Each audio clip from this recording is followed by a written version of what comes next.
Masyarakat Jepang pernah hidup minimalis. Kita semua terlahir sebagai minimalis. Tapi bagi masyarakat Jepang, minimalisme bahkan pernah menjadi cara hidup. Warga asing yang datang ke Jepang sebelum era industrialisasi biasanya terkejut melihat keadaan itu. Sebagian besar orang memiliki hanya 2-3 kimono yang selalu rapi dan bersih, sebagaimana pakaian lainnya.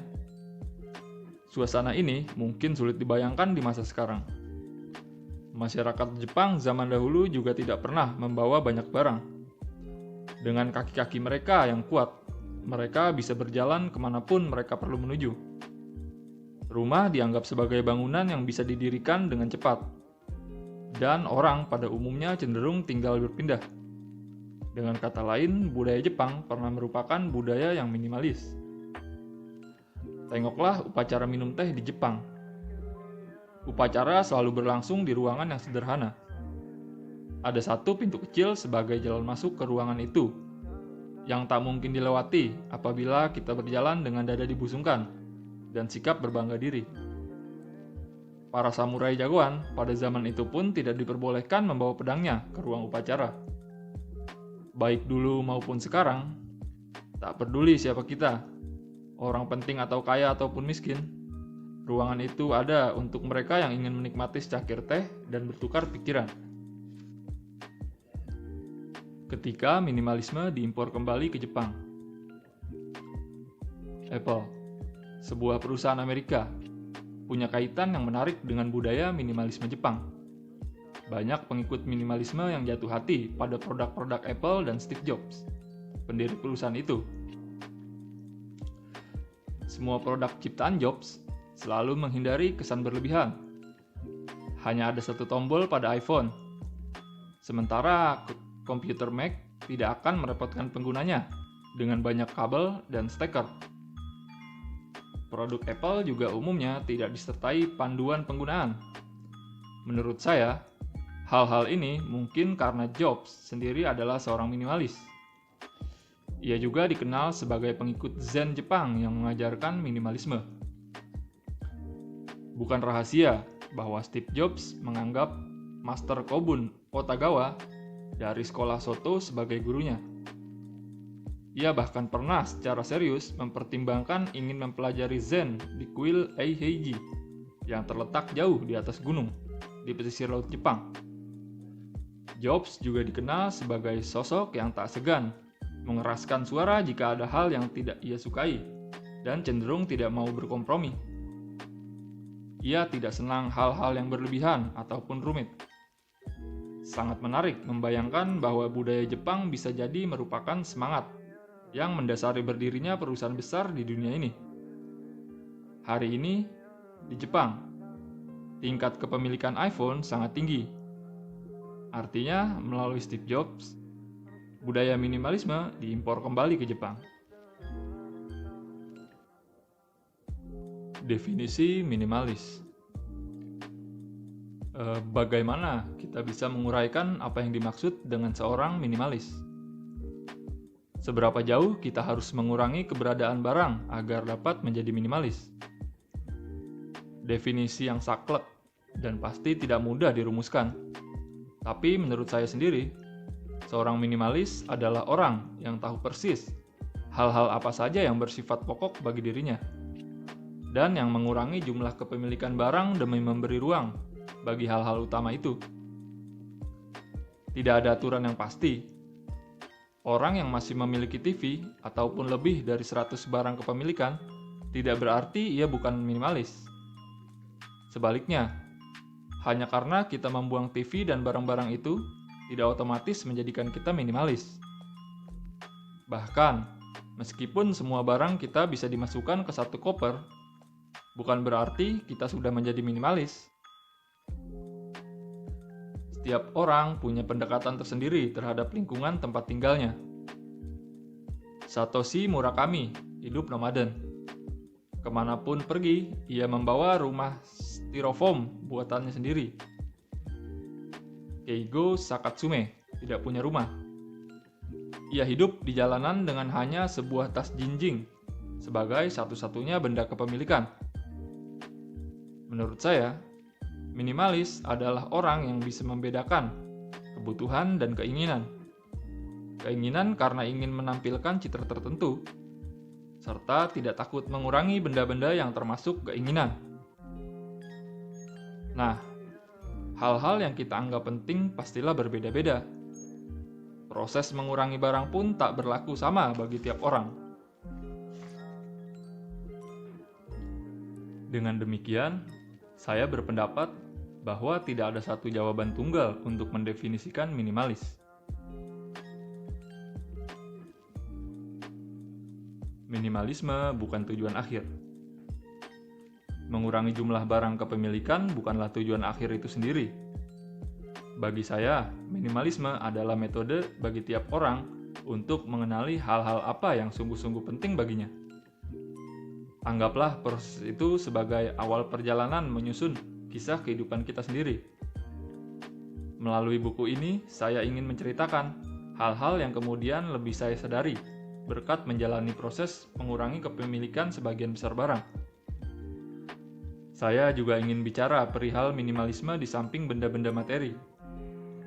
Di dunia yang sibuk ini, segalanya telah menjadi begitu rumit, sehingga minimalisme yang berawal dari kebendaan telah meluas ke ranah lain.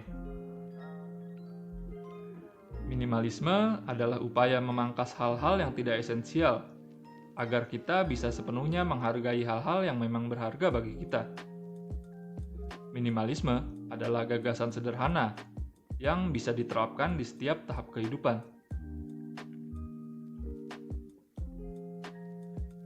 Siapakah minimalis sejati? Ada banyak pendapat mengenai asal mula minimalisme. Siapa yang pertama kali mencetuskan istilah itu? Dan siapa yang bisa dikatakan sebagai minimalis sejati? Entahlah, apakah pertanyaan ini penting untuk dijawab, tapi memang menarik untuk direnungkan. Menurut saya, Steve Jobs adalah contoh minimalis yang sempurna. Bunda Teresa adalah contoh lain. Dari kisah-kisah seputar dirinya, dikatakan bahwa ketika meninggal, Bunda Teresa hanya meninggalkan sari yang dipakai sehari-hari, sepotong kardigan, luar, sebuah tas tua, dan sepasang sandal lusuh. Mahatma Gandhi, pria yang tidak memiliki apapun, juga dikatakan hanya meninggalkan ruang tempat tinggal yang nyaris tanpa isi. Atau bagaimana dengan Diogenes dari Sinope, filsuf dari zaman Yunani kuno? Konon Diogenes hanya memiliki selembar kain yang ia kenakan dan sebuah mangkuk kayu. Mangkuk ini pernah ia pecahkan ketika suatu hari melihat seorang anak petani meminum air langsung dari tangan mungilnya. Bisa dilihat bahwa minimalisme sebenarnya tradisi yang sudah cukup lama ada. Diogenes bisa jadi dinobatkan sebagai minimalis sejati. Selain ia, sepertinya tak ada lagi yang hanya memiliki selembar kain. Tapi kita tak perlu melangkah se-ekstrim itu untuk bisa memetik hikmah dari minimalisme.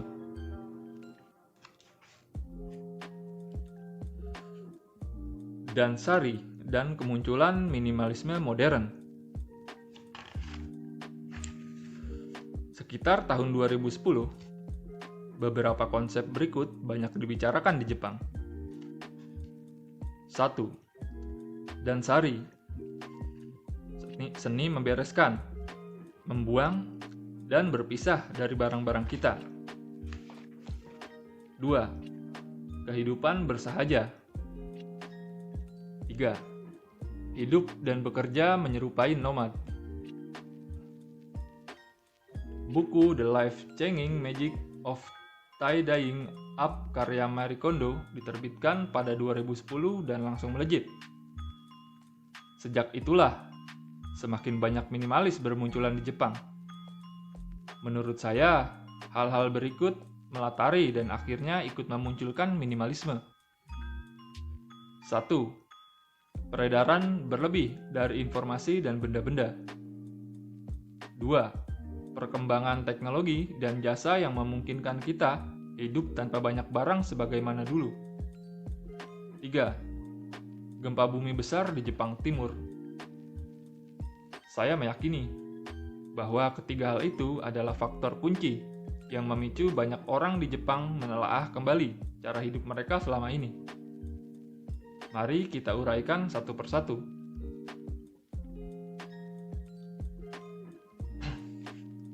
Terlalu banyak informasi. Faktor pertama adalah peredaran berlebih dari informasi dan benda. Suka atau tidak, globalisasi telah menjadi bagian penting masyarakat saat ini.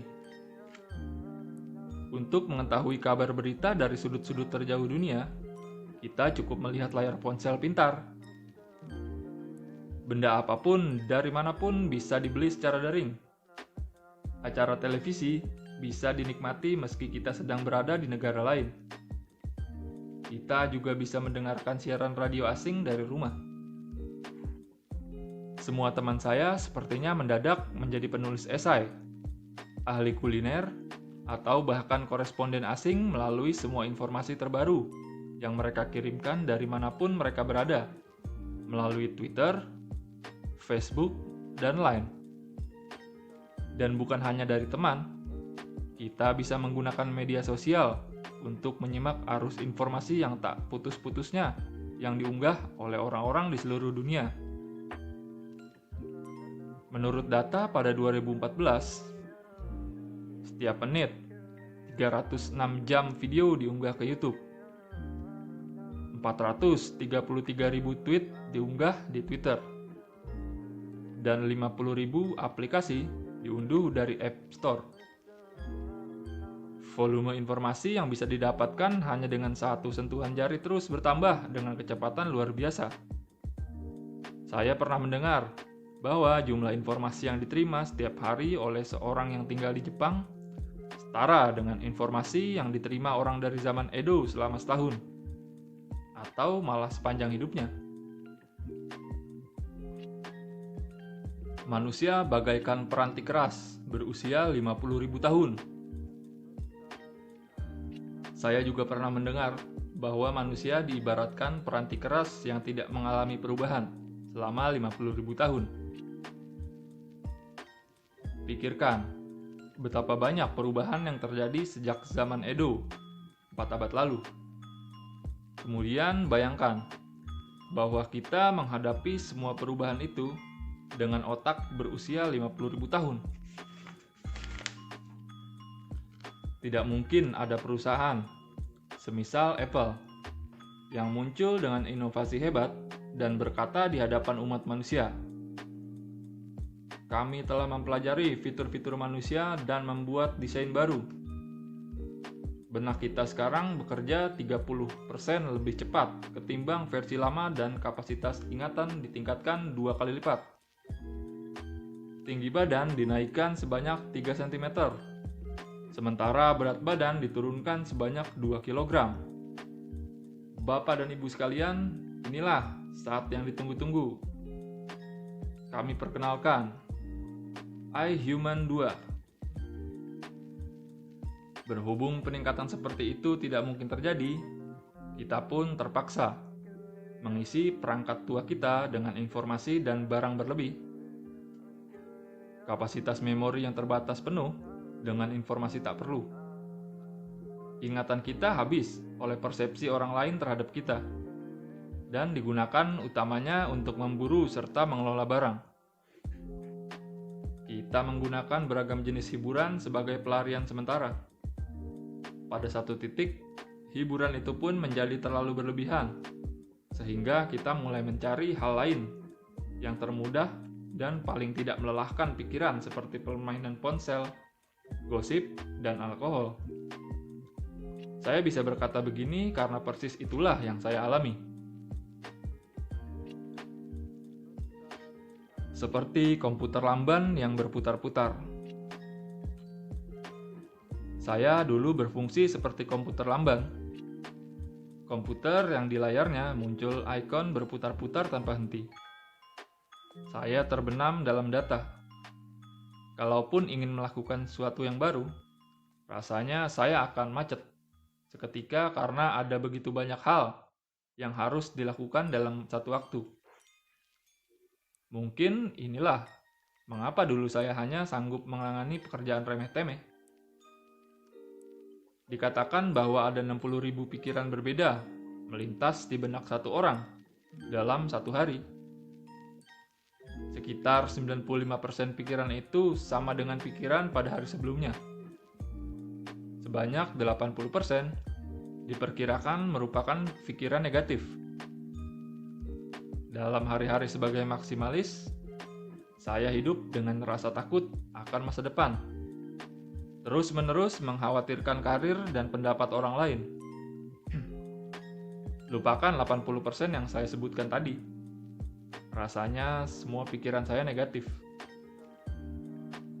Nah, bagaimana kita bisa memacu komputer lamban dengan kondisi seperti itu? Berhubung perangkat di kepala kita yang berusia 50.000 tahun tidak akan berubah dalam waktu dekat, yang bisa kita lakukan adalah membuang konten yang tidak dibutuhkan. Alih-alih menambah isi, yang berujung menghabiskan kapasitas pikiran dan energi, saya rasa sudah saatnya kita mulai merampingkan dan merapikan benak kita, agar bisa memunculkan kembali hal-hal penting yang barangkali sudah terkubur di bawah semua hal lainnya. Semua hal bisa dilakukan dengan ponsel pintar. Hal kedua yang ingin saya sampaikan adalah berkat kemajuan teknologi dan bidang jasa, kita sekarang bisa hidup tanpa memiliki banyak barang. Dengan adanya ponsel pintar, kita membawa telepon, kamera, TV, pemutar musik, konsol permainan, jam, kalender, senter, peta, bahkan notes dalam satu alat berbentuk persegi panjang.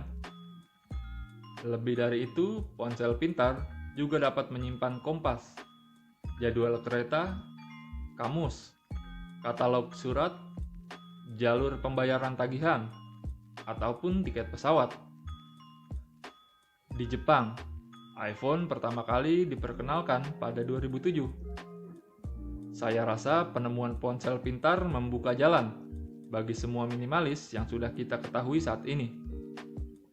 Tak peduli seberapa banyak barang yang disingkirkan minimalis masa kini, ponsel pintar biasanya adalah barang terakhir yang dibuang, atau malah terus dipertahankan, karena fungsinya yang beragam. Teknologi membantu minimalisme. Saya sudah menyebutkan bahwa saya punya minat besar terhadap fotografi. Kemanapun saya pergi, kamera analog tak pernah ketinggalan. Berlembar-lembar negatif dan hasil foto yang saya cetak sendiri akhirnya memakan tempat di lemari. Waktu saya berada pada tahap dansari, alat pindai adalah satu hal yang tak mungkin saya lepaskan. Semua lembar negatif dan hasil foto dipindai sebelum dikeluarkan. Begitu pula surat-surat yang saya simpan sejak TK, kartu ucapan dan majalah yang terlalu saya sukai.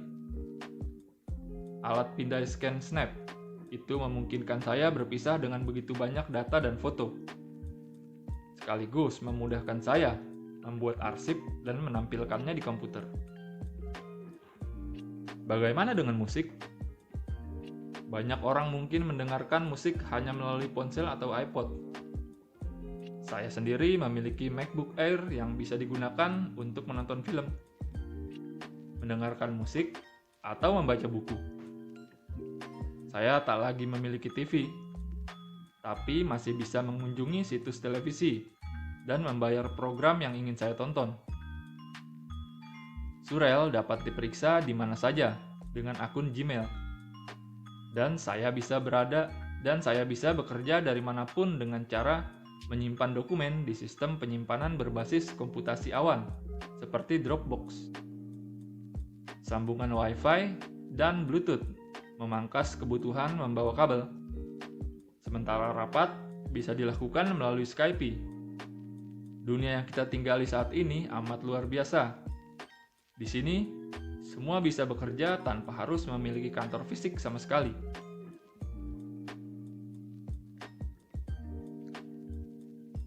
Budaya berbagi dan penyebarannya. Teknologi dengan semangat minimalisme telah meluas dan meliputi bidang jasa. Saya tinggal di Tokyo, di mana kemacetan adalah mimpi buruk. Meskipun begitu, sistem angkutan umumnya bisa diandalkan. Jadi tak perlu memiliki mobil. Sistem nebeng cukup memuaskan bagi saya. Sistem ini juga ekonomis. Kita tak perlu membayar pajak kendaraan, tak perlu memikirkan biaya perawatan, dan yang pasti, cara ini lebih ramah lingkungan. Saya yakin bahwa di masa depan, tren ini akan terus bertambah populer, bahkan merambah ke daerah di luar perkotaan. Budaya berbagi juga mulai tampak dalam konteks hunian. Kini, tersedia jasa seperti Couchsurfing dan Airbnb yang memungkinkan kita menyewakan rumah atau apartemen kepada pelancong dari seluruh dunia. Dengan adanya internet, kita bisa menawarkan sumber daya yang kita miliki kepada orang lain, dan sebaliknya menerima sumber daya pula. Bahaya fisik barang. Terakhir, gempa bumi besar Jepang Timur tidak hanya mempengaruhi pemaknaan kita terhadap nilai, tapi saya rasa juga memicu perubahan besar dalam cara pandang kita terhadap kepemilikan benda. Mai Yururi adalah seorang seniman yang seri esainya dalam bentuk komik. Watashi no Yushi ni wa nani no nai. Tidak ada apa-apa di rumahku. Menjadi sangat populer. Saya termasuk orang yang terkejut melihat keadaan rumah Mai yang sepi dari barang. Ia pun dijuluki Sute Hentai, orang aneh yang terobsesi membuang barang. Ada satu adegan dalam komiknya yang memberi kesan mendalam bagi saya. Semua barang yang disimpan Mai dan keluarganya dengan penuh kasih sayang berjatuhan saat terjadi gempa bumi dan berubah menjadi senjata mematikan. Semua benda yang mereka sukai hilang akibat tsunami. Segalanya berubah menjadi puing. Konon, gempa bumi besar Jepang Timur adalah gempa yang begitu hebat, sehingga diperkirakan hanya terjadi sekali setiap beberapa ribu tahun. Saya pernah mendengar seseorang yang mengabarkan bahwa kehidupan umat manusia dari tahun 0 hingga tahun 2000 setara dengan 20 wanita tua yang hidup hingga usia 100 tahun. Jika gempa itu benar terjadi dalam siklus sekali setiap beberapa ribu tahun, berarti 2 dari 20 wanita tua tadi mengalaminya. Apakah rasio itu rendah ataukah tinggi? Mengingat beban informasi yang terus meningkat, kemajuan teknologi, dan frekuensi bencana alam fatal yang terus bertambah, saya jadi bertanya-tanya, apakah gelombang minimalisme dalam tahun-tahun belakangan merupakan fenomena yang tak bisa kita hindari? Minimalisme harus timbul, bukan karena ilham sesaat, atau sekedar ingin mengikuti gaya hidup baru, melainkan niat yang tulus, dan kebutuhan membara untuk memaknai ulang kehidupan kita.